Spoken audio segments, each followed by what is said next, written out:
Hi, welcome to Over 50 TV. My name is Lou Reyes. I'm your host, and today I am sitting with Katy Fuerst, and Katy is the Director of Programming and Community Engagement for an organization called HFLA of Northeast Ohio? Correct. Northeast Ohio.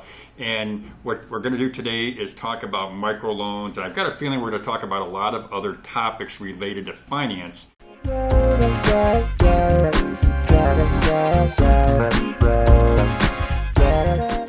So are these microloans you're making, personal loans, a mix? It's definitely a mix. So they are all considered microloans because our loans are only $10,000 or less. And we do three types of loans. So there's personal loans, education loans, and business loans. Really, they're need-based loans. So our loans are designed for people who cannot get traditional financing.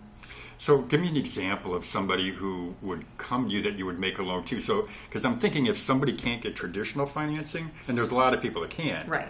But I'm thinking that your requirements, your credit, their credit worthiness, I think you mentioned something about character-based? Yes. So a big part of our lending here at HFLA is character-based. So we always say we go back to the days of relationship lending. And, we understand that there's reasons that people's credit can get damaged.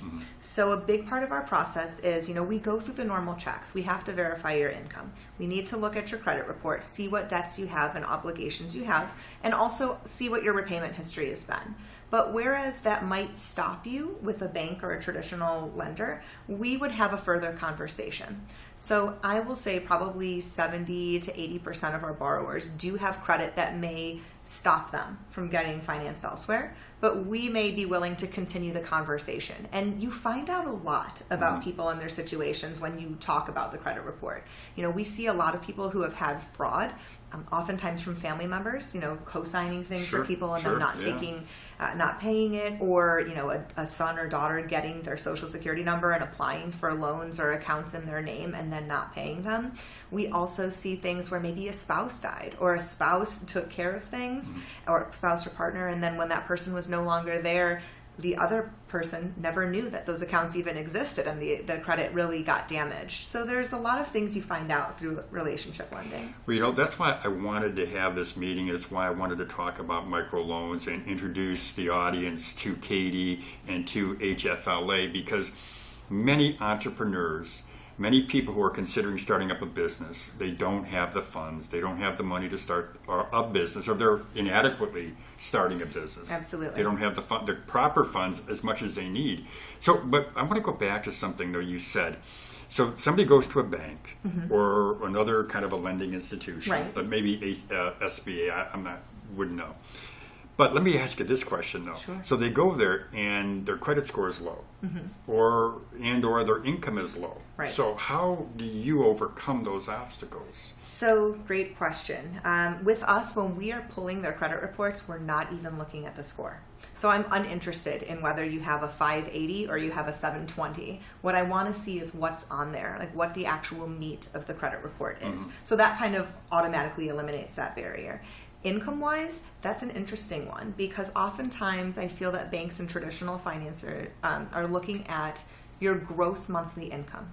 So that may, look high or look low, but then that could be okay for you in your situation depending on what your monthly expenses are. So we have several borrowers that have, on the surface, extremely low income, but they qualify for many government programs. So they might be getting rental assistance, food assistance, utility assistance, and at the end of the day, they have a rather large surplus in their budget where we could fit a loan in.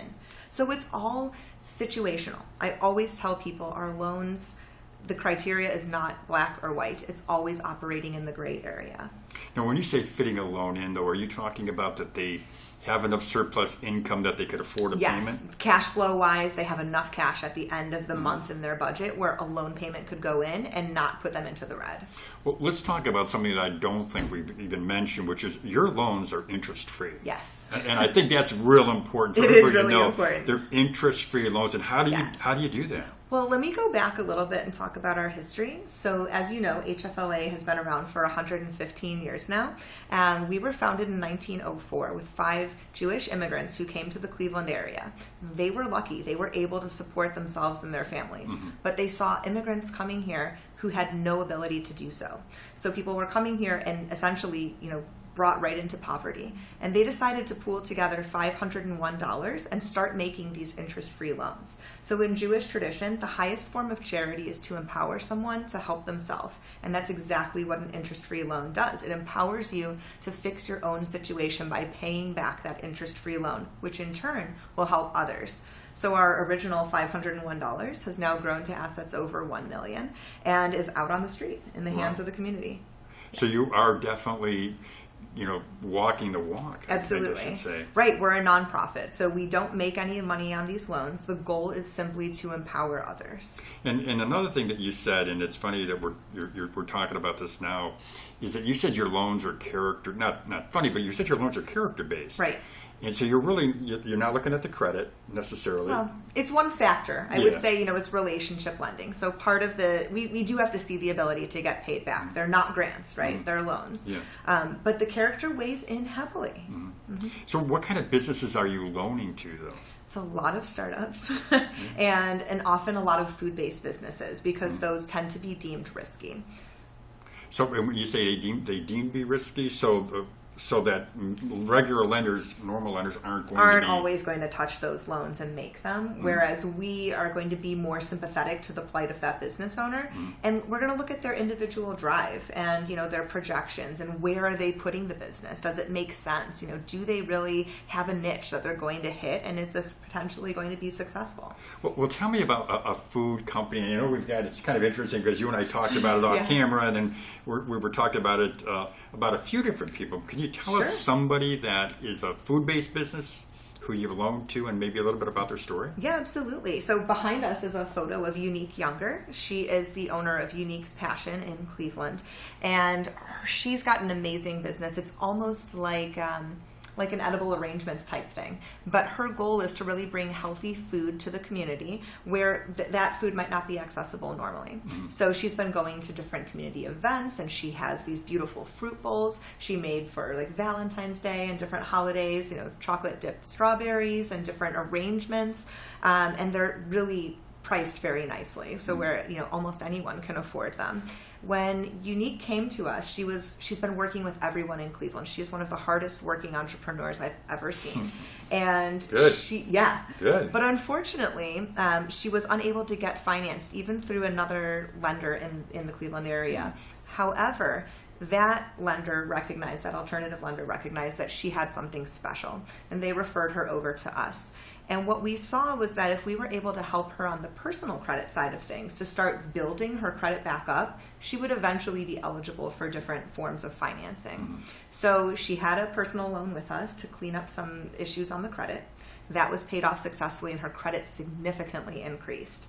Then she came back to us for a small business loan, and that loan has enabled her to get some more pieces in place to really expand the business and take off. She just got a work vehicle, like a work van, so she can really increase her capacity to start taking the fruit out into fulfill larger orders and get them out faster. So we're excited to see, what next steps hold for her. We never want to hold a business back or keep them with us. The goal is for them to go to different lenders, to go to the ECDIs or the NDCs that are out in the community, and we want people to obtain financing even through the banks. At the end of the day, we want you to go to the bank.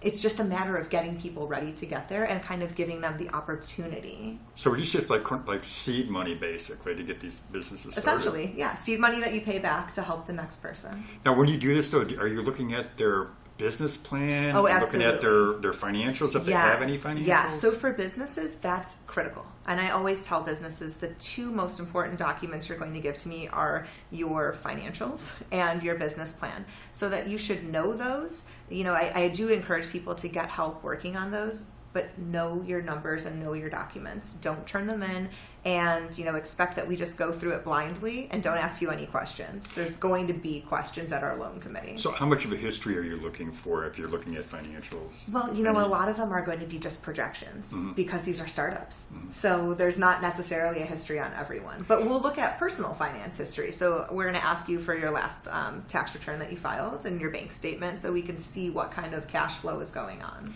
So really you're helping people to live their dream. Absolutely. And in the process, you're helping at times clean up their personal credit. Yes. Which is obviously going to be real important. I like the idea, though, that you're providing the seed money, you're helping them in the beginning. Yes. And do you hold hand, basically kind of a hold hand if they have questions, problems? Do you absolutely. refer to them people? Absolutely. So we always say, get help before you apply so that you know that you're ready for funding. So we refer people all the time to the SBDCs, the Small Business Development Centers. We refer them to the Women's Business Center at ECDI here in Cleveland. I'm sure there's places, in any city that you could go to get assistance to look at your business plan, to look at your financials, to create those documents, to kind of bounce ideas off of, to make sure that you're ready for financing before you take that leap. And then once we do that and someone actually applies, there's still hand-holding in the process. If Sure. we see that your numbers don't make sense to us, I would never bring someone to a committee and just know that they're going to get shut down. We would say, go back and do X, Y, and Z, and then come back to us with a better plan so that it makes sense to bring you to the committee so everybody's on an equal playing field. So how long does it take someone from an average? I know there's probably no tip. I know. I mean, there's got to be a typical, right, or an average? I would say like 3 to 4 weeks is average to go through everything. But we've had businesses that give me a pristine package and within a week they're financed. That is not the typical situation. Yeah, I wouldn't think so. But it can vary. I've had some businesses that have worked with me for months and I've said, this doesn't make sense, or we need to see, you increasing your cash flow. I just don't see where a loan would fit in. And I say it's not a closed door. It's not a no forever. And they may come back to us later and it makes more sense because they found a way to increase revenue and to, clean up some things in the finances that didn't make sense. And then they come back and we can bring them to that committee. It's funny because whenever I needed financing in my history of being employed or self-employed, right. I've always gone to the traditional way, gone to the bank and, went through that process and found it very tedious. But from what you're describing, obviously it's a lot different. But my question for you is this a typical microloan organization that you have? It sounds to me like you really get involved and you really care about. Oh yeah. Not that people don't care, but it sounds like you really care. I do think that with microlenders and alternative lenders that are reputable, we all care. And the application process, I do feel, is similar. I was at a panel recently, and they were similar to banks. Similar to banks. We're asking for the same documents often, but it's not the same structure. So you may have one point of contact. Like here at our office, there's only 2 of us working on the program side of things. So you know us and you have that relationship. You're speaking with us. Same with some of the other microlenders here in the Cleveland area. You'll have like a relationship manager or someone that you're working with throughout the process. Whereas in a bank, it might just kind of, shoot off to someone and then you've got different people looking at it. So I think people do appreciate that part of the process. So a question I have for you, and I looked at your website, and you have a party, I guess, Party 115. I want to bring that up because I think that's important. Tell us about Party 115. I would love to. So we have an annual fundraiser every year. As you know, our loans are 0% interest, and so we're losing money on every loan that we do. So part of our annual fundraising is to hold this gala and to bring some more donations in to raise money for our loan funds and for our operations.